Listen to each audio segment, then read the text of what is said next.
Une fois encore, sous la recommandation du Seigneur, je vais vous partager ce qu'il m'a dit ce matin, 20 juin 2019. Il m'a dit, parle. Il m'a dit, tu dois le leur dire.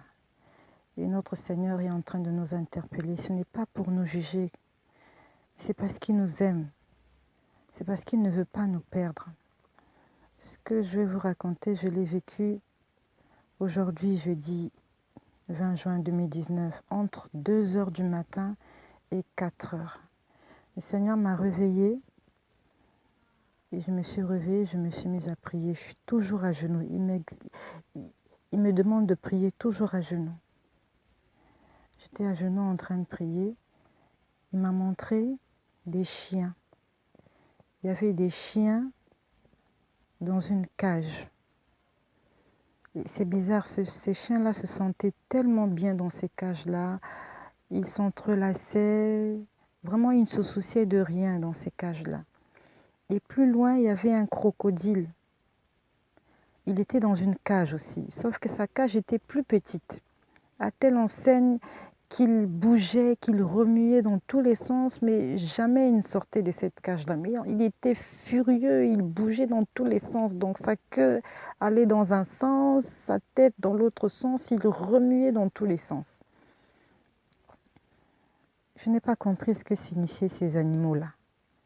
Des animaux dans des cages. Et ces cages-là avec des gros barreaux. Vraiment des gros barreaux. On les avait mis sous le soleil. Vraiment, ils étaient exposés au soleil. Mais ils se battaient, le crocodile se battait, mais les chiens se sentaient très bien. Les chiens se sentaient très bien. Et je ne comprenais pas ce que cela signifiait. Et après cela, il a commencé à me montrer certaines personnes. Il m'a montré un homme qui était marié. Il avait eu des enfants avec son épouse et il s'était séparé de cette dernière. Et depuis, il vivait de conquête en conquête. Il changeait de partenaire tout le temps.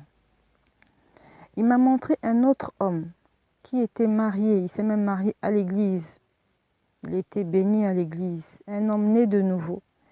Il a abandonné sa femme et ses enfants et il allait se mettre en couple avec une autre femme.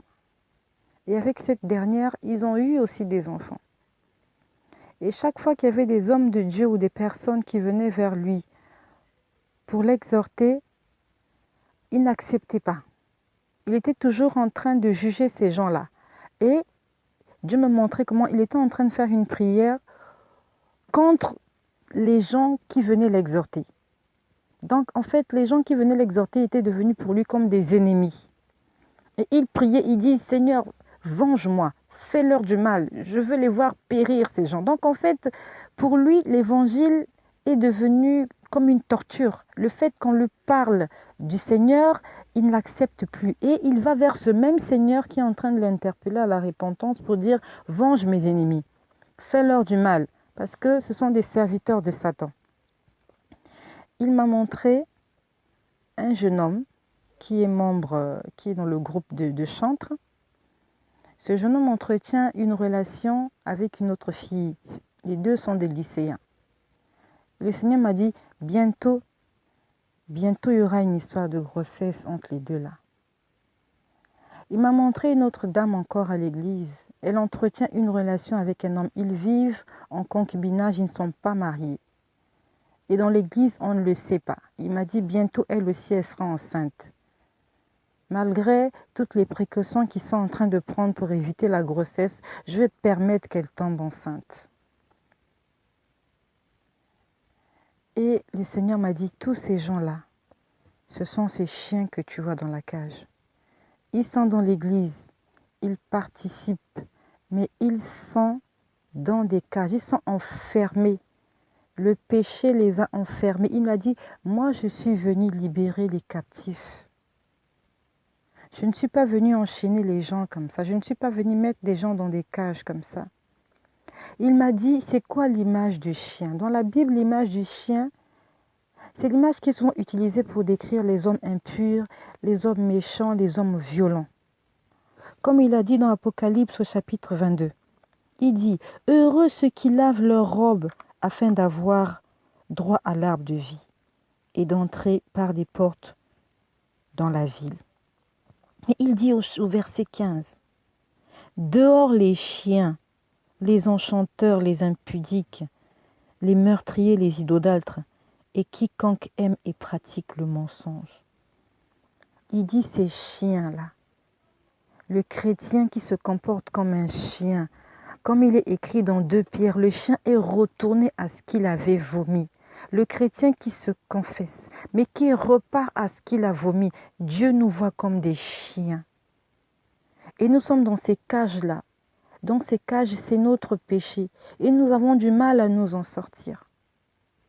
Le Seigneur nous exhorte. Il dit, travaillez à votre salut. Travaillez pour votre salut. Comme il est écrit dans le livre de Philippiens, travaillez pour votre salut. Travailler, qu'est-ce que c'est? Travailler, c'est se soumettre à une action. Travailler, c'est agir pour obtenir un résultat. Le Seigneur exhorte aujourd'hui son peuple à se lever et à travailler. Ça veut dire qu'il y a une volonté personnelle que nous devons manifester à changer nos attitudes. Il a dit, vous devez vous souvenir du sacrifice de Jésus à la croix. Jésus est mort pour nos péchés. Ça veut dire que chaque fois que nous allons repartir vers le Seigneur, nous allons implorer sa grâce. Il va nous pardonner. Mais quand il nous pardonne, nous devons marcher dans la sanctification. Il a dit que nous devons commencer nos journées en demandant que Dieu nous aide à nous abstenir du péché. Nous devons marcher, nous devons veiller à marcher droitement et conformément à la parole de Dieu. Et avoir des attitudes exemplaires, loin des animosités, loin de la colère, loin des mauvais témoignages. Et si nous sommes tentés, si la chair semble prendre le dessus, que nous puissions ouvrir notre Bible, que nous puissions écouter des louanges, que nous puissions écouter l'adoration et que nous puissions prier dans le secret, afin de demander au Saint-Esprit de nous de nous aider à résister devant le péché. Et que si nous sommes tombés, n'attendons pas le soir pour nous repentir. Immédiatement, nous devons nous confesser et demander au Seigneur de pouvoir nous renouveler, de pouvoir renouveler en nous un esprit bien disposé. Et il m'a parlé de ce crocodile-là qui était dans la cage.